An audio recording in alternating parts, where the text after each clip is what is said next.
Hello, नमस्ते, सत श्री अकाल, प्रणाम। साथियों, आप देख रहे हैं आपका अपना favourite YouTube channel new useful news. और दोस्तों, आज के इस वीडियो में हम आपको बता रहे हैं हम सभी के प्यारे चैनल दूरदर्शन के बारे में। साथियों, हो सकता है इस रिपोर्ट को सुनने के पश्चात आपको थोड़ा सा बुरा भी लगे, लेकिन दोस्तों, क्योंकि सच्चाई बताना हमारा काम है इस चैनल के माध्यम से, तो हम अवश्य आपको यह बात बताएंगे। तो साथियों, हमारे साथ आप इस वीडियो के अंत तक बने रहिएगा, साथ ही चैनल को सब्सक्राइब कर लीजिएगा। साथियों, जैसे कि आप पसंद करते हैं दूरदर्शन को, उनमें से मैं भी हूं जिसका बचपन दूरदर्शन के साथ बीता है।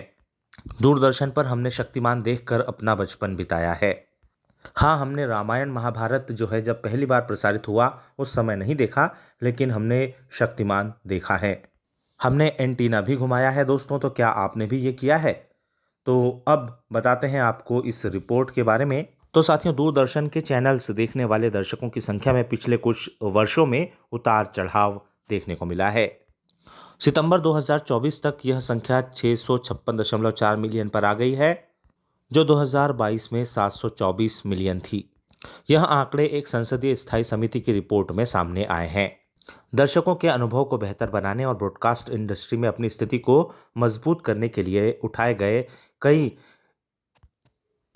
इनिशिएशंस के पश्चात भी भारत के सार्वजनिक प्रसारक को अपने खोए हुए दर्शकों को वापस पाने में बड़ी मशक्कत करनी पड़ रही है। साथियों, एक समय था जब दूरदर्शन ही था और दूरदर्शन का वर्चस्व हुआ करता था।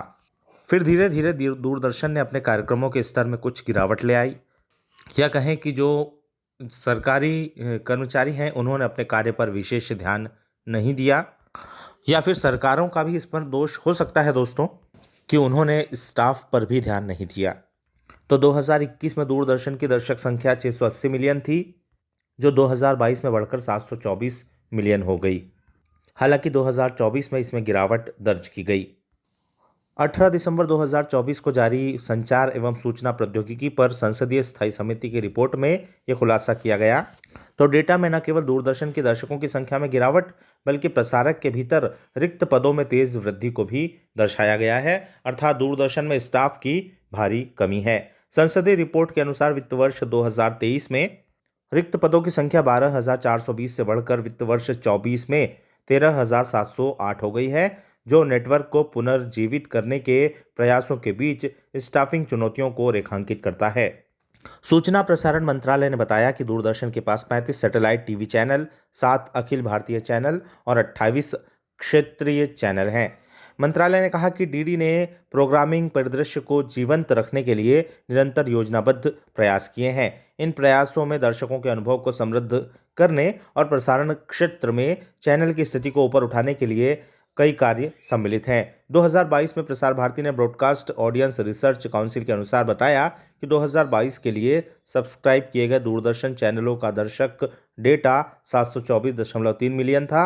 2021 में दर्शकों की संख्या 680 मिलियन से अधिक थी। संसदीय स्थायी समिति की रिपोर्ट में यह भी पाया गया कि आकाशवाणी ऑल इंडिया रेडियो में रिक्त पदों की संख्या 13,966 वित्त वर्ष 23 से बढ़कर 15,864 वित्त वर्ष 24 में हो गई है। वहीं डीडी में रिक्त पदों की संख्या 12,420 से बढ़कर 13,708 हो गई है। डीडी का स्वीकृत स्टाफिंग स्ट्रेंथ 19,682 है, लेकिन वर्तमान में केवल 5,964 पदों पर ही कर्मचारी कार्यरत हैं। तो साथियों, स्पष्ट झलक रहा है कि स्टाफ की बहुत अधिक कमी दूरदर्शन और आकाशवाणी में है, जिसका सीधा जो प्रभाव है वो प्रसारण पर पड़ रहा है। तो साथियों, यह संसदीय रिपोर्ट इसीलिए लाई गई है ताकि सरकार यह चाहती है कि क्या प्रॉब्लम है उसे सॉल्व किया जाए। तो अब स्टाफ की भर्ती भी की जाएगी, और हमने देखा है कि दूरदर्शन और आकाशवाणी के कार्यक्रमों में निरंतर सुधार हो रहा है, और सरकार जो प्रयास कर रही है इसके साथ ही हम और निवेदन करते हैं भारत सरकार से कि वो प्रसार भारती को और मजबूत करे, दूरदर्शन को और मजबूत करे, क्योंकि साथियों, दूरदर्शन जितना मजबूत होगा, आम आदमी उतना ही मजबूत होगा। तो यहाँ पर सरकार प्रयास कर रही है और प्रयासों की आवश्यकता है, स्टाफ की आवश्यकता है, जिसे सरकार को बहुत ही शीघ्र पूरा करना चाहिए। और इन्हीं प्रयासों को करने के लिए ही सरकार द्वारा इस समिति का गठन किया गया है। तो भारत सरकार को इस समिति की रिपोर्ट पर विचार करते हुए तत्काल जितने भी खाली पद हैं प्रसार भारती में, दूरदर्शन और आकाशवाणी में, उन्हें तत्काल प्रभाव से भरना चाहिए ताकि अच्छा और स्वस्थ मनोरंजन सभी को मिल सके। क्योंकि हम सभी को पता है कि केवल दूरदर्शन और आकाशवाणी ही स्वच्छ, स्वस्थ और अच्छा मनोरंजन, सूचना, शिक्षा दे सकते हैं। प्राइवेट चैनल ऐसा नहीं करते हैं, क्योंकि प्राइवेट चैनल केवल लाभ के लिए कार्य करते हैं, जबकि दूरदर्शन और आकाशवाणी जन सेवा, जो कि इनका मेन रूल है, उसके अनुसार ये कार्य करते हैं। तो यहाँ पर हम यही निवेदन करते हैं भारत सरकार से, मोदी सरकार से, कि वो प्रसार भारती को बहुत अधिक मजबूत करे, जिससे आम आदमी तक सूचना, शिक्षा और मनोरंजन फ्री में पहुंच सके।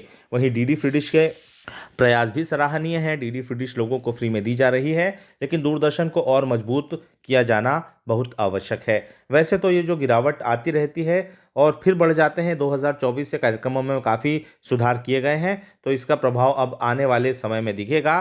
दूरदर्शन की दर्शक संख्या जो है लगातार बढ़ेगी, लेकिन इसके लिए और भी अधिक प्रयासों की आवश्यकता है। विशेषकर भारत सरकार को स्टाफ की भर्ती और अधिक तेजी से करनी होगी। इस बारे में आप क्या सोचते हैं, कमेंट करके बताइए। चैनल को सब्सक्राइब और वीडियो को लाइक कीजिए। जय हिंद, जय भारत।